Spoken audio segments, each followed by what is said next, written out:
Hey, I'm Dan. And I'm Chris. And we're the Geek All-Stars. And this is a first play, second play of Noria by Sophia Wagner.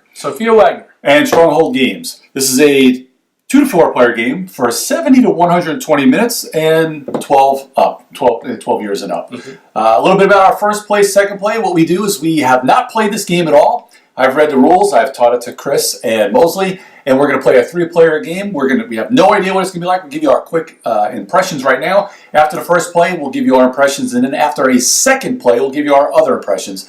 This way, you know exactly how many times we've played it and how many times we haven't. A quick overview. We'll just give you the real quick lowdown. Is you'll see some B-roll right now, but you'll be able to see the board. And essentially what we're doing is trying to build influences in these different houses or whatever they are here. Moving up tracks, we're actually doing political intrigue, so we're removing some of the cubes from this so that we score depending on how far up the towers we go. We have these weird little twisty things down here. Yeah, the main draw or main gimmick of the game is this little little mechanism where you're moving them each round and you're doing actions depending on which discs are in your active part of your little board. Right, and so you'll be able to twist those around and build them into that. So you have an engine building, but you're also trying to keep it spatial elements. Feels a little Feldian in that regard. Yeah.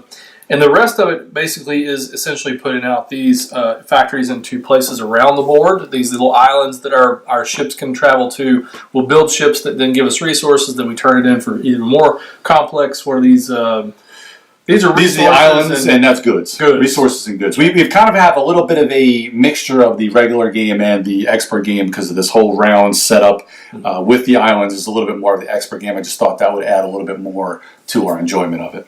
Yeah, so my overall impression is there was a lot to take in when we were going over the rules. Yeah. But at the same time, it features some familiar Euro elements to it. I do feel like this one's probably going to be on the more medium and meaty side of things, simply because managing this wheel is going to require a lot of finesse, especially where you put any of the upgraded tokens that you put in there and which ones that you choose to upgrade. So there's going to be a lot of things to think about. But I think overall, though, it's pretty straightforward. You can only take a maximum of 4 actions on your turn. Yeah. So each turn and round is not going to be that bad. There's going to be 13 rounds. So after our first play, I guess we'll see if it took a little too long, or we'll see. Yeah, the rule book isn't too bad. It's written pretty well. It tells you exactly what you need to do to score points and what each thing does. There was a little bit of confusion because the beginning of the rule book is like, hey, these are the main things you want to really know, but when you're trying to teach something you haven't played yet, that kind of gets in the way a little bit, but it's still a pretty good rule book. She's done a real good job as far as teaching what to do. I think this is going to be a lot easier than the explanation is going to look because as I'm reading it, everything seemed to make sense as far as what to play, but conveying that to other people isn't always the easiest thing. And when you see this whole, big old mechanism of what to do, it makes it look a lot harder than I think it's going to be. So that'll be interesting to see how that There's a lot of options in front of you, but the fact that you're going to be limited by the number of options that line up on your board is going to, I think, alleviate some of that analysis process you might get in the beginning. And we're even starting with the recommended setup in the rule book, so that'll help us a little bit. And if we play through the first time, then our second time we could probably do. Yeah, we might be able to. Yeah. All right, we'll be right back with our impressions of the first play going into our second play.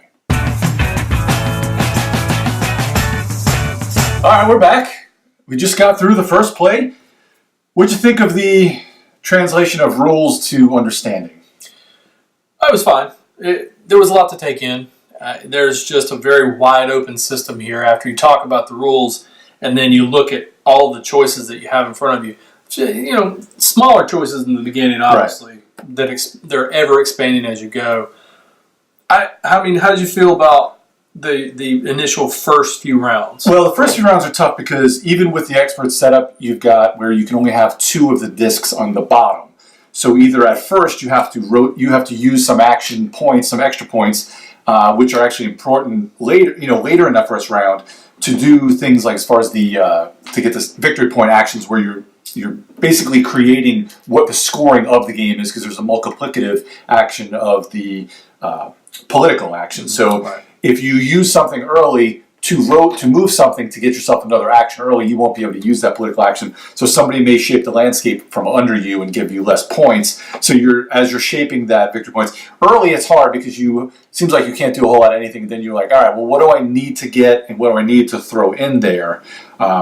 This is one of the reasons why I think 4-player might be a sweet spot for this rather than 3, because with 3, maybe only 2 of us are influencing the political and the victory points, and maybe in 4, more people are doing that, and you can concentrate on doing your other things. Possibly, but I will say that with 3 players, there came a time in the game when we weren't influenced the political landscape hardly at all. Right. Because we had used these, and as the round progression goes up, these get more expensive to influence the political landscape. So we were just using them a lot in the beginning of the game. They become a little bit more, I don't know, important toward the end of the game because you can use them to swap. So these rotate around, but using these as the game progresses, you can either move it one more space around rotational wise, or you can swap the location of 2 of them for a little bit more, like 3 later in the game. These are 3, and then there'll be 2 to rotate. So we weren't using that as much in the beginning of the game for whatever reason. We were using them more for the political landscape. So in a 3-player game, there was a lot of politics going on here. Right. But a 4-player game, that might become even quicker. I don't know. Yeah, it's interesting because then it'll be more of a fight for getting up those tracks. It'll be interesting to see this is a 3-player game. We're going to play a 2-player game next and see how that plays out. And it should be pretty fast because we're pretty familiar with the game itself. There was a decent spread. I think you beat me by about 10 points. Yeah, it was a decent spread. I mean, it wasn't too bad for 3rd place. It was probably like 20 to 25 or whatever it ended up being. Like that, yeah. So it's interesting because one track may become like 12 points because some of the harder things to go up, like there are harder goods to produce, and that track is like 12 points, scale, because it may go up to 12 or 16. Ours will happen to be 12 points. So each one of those is really hard to make up, and Chris got above me on that track. I was kind of right in the middle. Some of the strategy behind that, and I saw it earlier on in the game with the politics, is we were going at the politics tracks early. Right. And you were on the one where it took longer to produce, and you were bumping that up. And so I waited. So you spent your money to build that up, and then I started pushing for the more expensive things and boosted myself ahead on that track. Yeah. In the end, it turned out, but it could have really hosed me because I might not be able to move up on something else that's happening.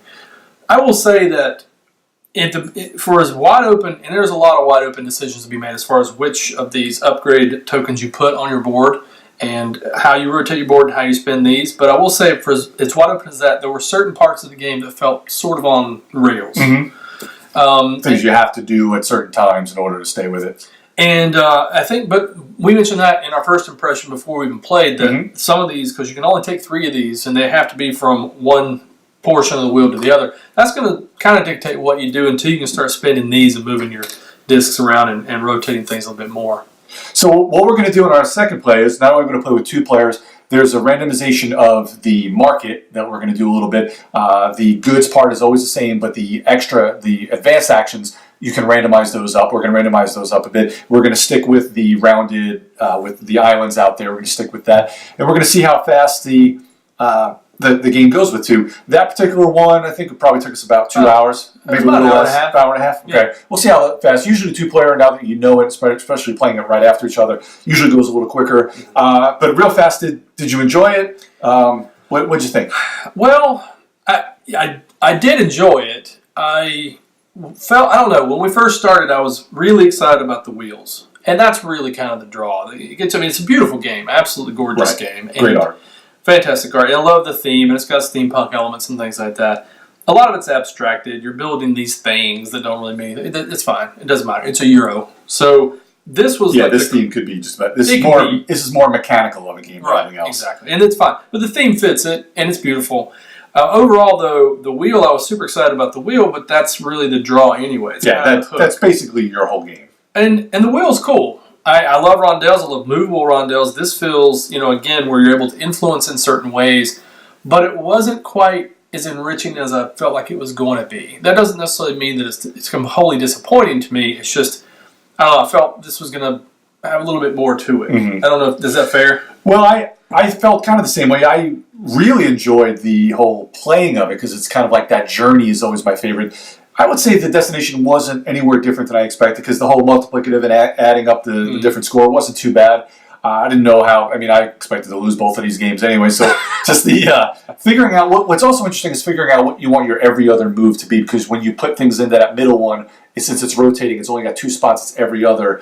I'm sure there's going to be threads upon threads of ideal. This is kind of an ideal move game. All right. Yeah. So well, and we each tried a little something different. One of the tokens that you can get that's on here is a little. I mean, you won't be able to see it, but it's a hammer, and it's basically it allows you to do one of 2 things. One is to run your factories here. So when you get your factories on your tableau, you can spend resources to build these things and use those things to move up on these tracks. Well, the other thing you can do with the upgrade is basically flip a token to the other side, which shows you this and allows you to take that action twice. Right, gives you a double action or something. So one of the things that I did early in the game is build in this individual spot right here, one of each of the houses. So I could always be dependent on a city action. And then I later got the upgrade, and I used it to upgrade my upgrade token. So then I could upgrade things twice or run my warehouses twice. Whereas Dan, you tried something different, and Mosley tried something different. Right. And so, but all of us, we were able to make that work the way I wanted to, which was fun. That's the fun part of it. I will say though that we all kind of skirted the middle in everything. If we really look at the boards and the way the scores are a little bit different. But as far as like when we went around the islands, it all kind of turned almost the same. Like we've all got the same type of things here. Chris had same ships. Mosley had less in his warehouse production than Dan and I did. I think ours were pretty close. I think we hit production heavy early. Yeah. And I just wanted to get more of the knowledge. And somehow Mosley was he wasn't using his knowledge as much as we were. He was banking a lot. He had a ton of these left over. So it'll be interesting to see the 2-player game. We'll be back, I guess, to we'll be back and see what our second play and our final verdict after the 2 plays is. We'll be right back. All right, so we're back after the second play. We played 2 players, took us about an hour, so kind of like what we've in the past. Almost every time we play this game the second time, it gets really fast, especially when you play it back to back. Even a heavier Euro still gets pretty quick, and we kind of know what we're doing. Even the last few turns of this type of Euro is min-maxy, and you're kind of thinking it out. About the last 3 rounds get really slow down. Of course, we played. The 3-player game it does that as well, and I imagine with a 4-player game, which we don't know yet, it's going to get real slow in those last 3, just because you got so many things, and you've got so many, like we mentioned, these cogs that allow you to turn your wheel and swap things around. So you're trying to figure out your optimal path to the most points. Yeah, and at some point even we just said it. At some point, we're just like, I got to, because you can't redo everything 100 times. I kept staring at it. I was like, fine, I'm just throw some cogs in, move the wheel, and I did that after pouring over my board for like 3 minutes. And we just couldn't. And in the middle, there's, even with more players, I think there's going to be a point in most of the middle of these games where you can just kind of grab what you need, because you can really kind of do it almost all at the same time anyway. Yeah. So, I really liked it. It was really tight with 2 players. I think I won by 4 points, which is impressive for a game that was like 119 to 115. And what was, I think, kind of impressive about that one is he managed to do it without putting one of his agents out, which there are 4 tracks, which you mentioned before. So on the board itself, he had one agent that didn't get any points at all, but one of his almost maxed out a full track, which was interesting to see. Plus, you've got one of the modifiers over here, which is your highest one.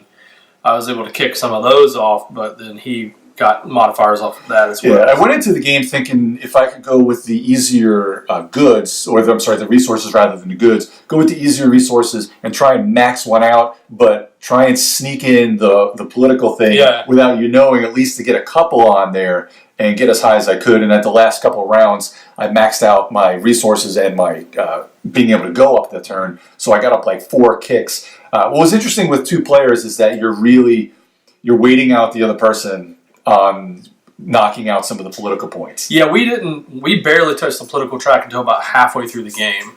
And by that point, it gets more expensive. Right. So we're having to spend more cogs to adjust things. One thing that I used in this game that I didn't use in the first one was sort of the black market. Right. And Dan reminded me about that halfway through. When you've run your warehouse actions, so now you've got some of the medium and advanced goods. You can use them either medium, flip over and get 2 cogs or whatever, and 3 for the advanced ones. So that allows you to not only modify your board, but spin these in a way that will enable you to influence the economic track or the political track much more readily.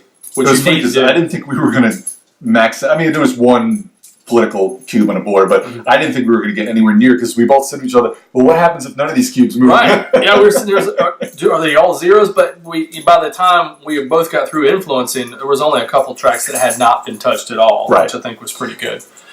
So, yeah. One other thing that we played around with in this game that we did in the first is there are these little ones that you don't start out with. They're called doublers. They're bonus tiles. Bonus tiles. Yeah. So when they're on this side, whenever they interact with the other 2 that you're in your string, you can double up one of those actions. So it basically enacts like, if you've upgraded one of these, but it allows you a little more flexibility. Mm-hmm. We both started out very early with one of those in the 2 main top spots, so that we could every other turn have more flexibility. Right. Well, I don't know if you felt this way, but I felt toward the end it was just kind of detriment having. Right, because we both had upgraded. I think we had upgraded tools and upgraded doublers. So there was so many actions that it's like, and they say a lot in the book. You can only have 4 actions on your turn, no matter how many actions you possibly could make. Because you could, I think, get to probably 6, or I think you can get it to 6, but you can only do 4 actions. So you got to remember that when you're playing, and that's kind of where at the end you kind of end up with a wealth of actions towards the end, trying to figure out what the best action. You do, and I guess by that point you've got this here. You either push it out to the edge and get rid of it, or you just save up enough cogs that you can rotate the top and just keep taking that building action. That's going to help you a lot more than this. The islands are more limited in a 2-player game. Way more in it. Holy cow! Yeah, very limited, which influences how much engine you can build out here. And there's usually there weren't as many of the black tokens to get things from that, so you had to jump out there really quickly and use cloud actions to move around and get those. And it was only 5 islands, and it was less. Right. So actually, in one of my 2 turns in a row, I managed to do 3 cloud actions and get rid of all my factories on there so I can get more cogs so that we can get into a little bit of a cog engine after that. Oh, you were getting tons of cogs. I was only getting 3 a turn, but I mean, it didn't really hurt. Lost by 4 points, but it's only 4 points. Right. I would say, overall, the way that I felt about it is I enjoyed this play, I think, a little bit more than the first one, but I think it's because I knew what I was doing. Right. But there was not as much political action going on in this, obviously, as a 3-player game would. I think that Dan's probably right in that this really shines in 4 players because you get people swapping and swapping, fighting each other over the islands much more, even though there's more islands out there. There's just more opportunity for people to get in the way of each other.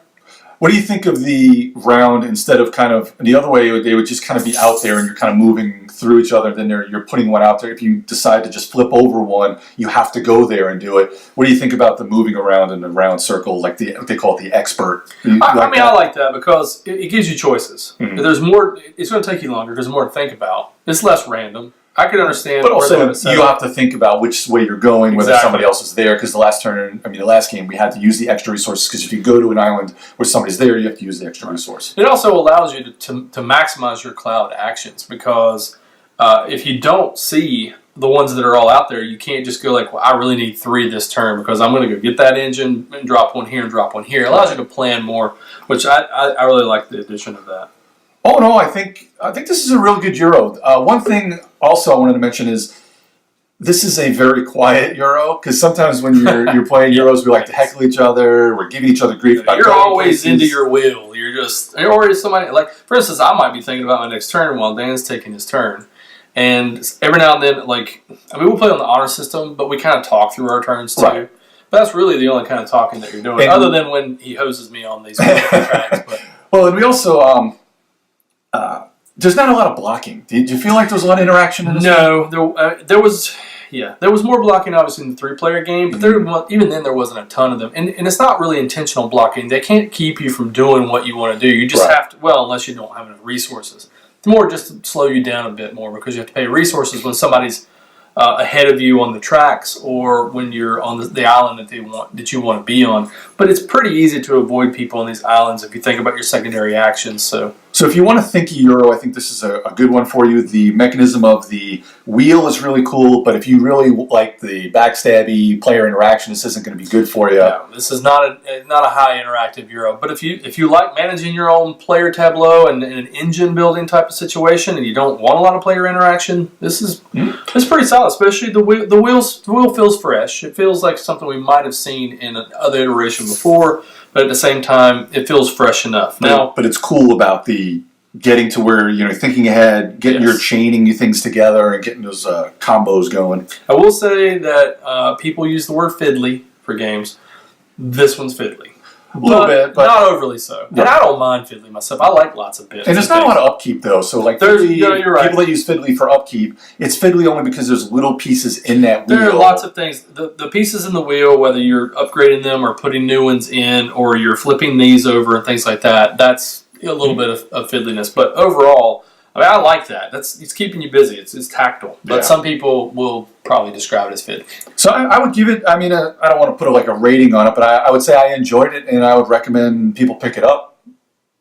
Yeah, I enjoyed it as well. I'd like to try it with 4, really, now that I see how the political intrigue works with it. If the theme appeals to you, and of course it's a beautiful art, and you really want to try out this wheel, we would recommend, obviously, you play it. Right.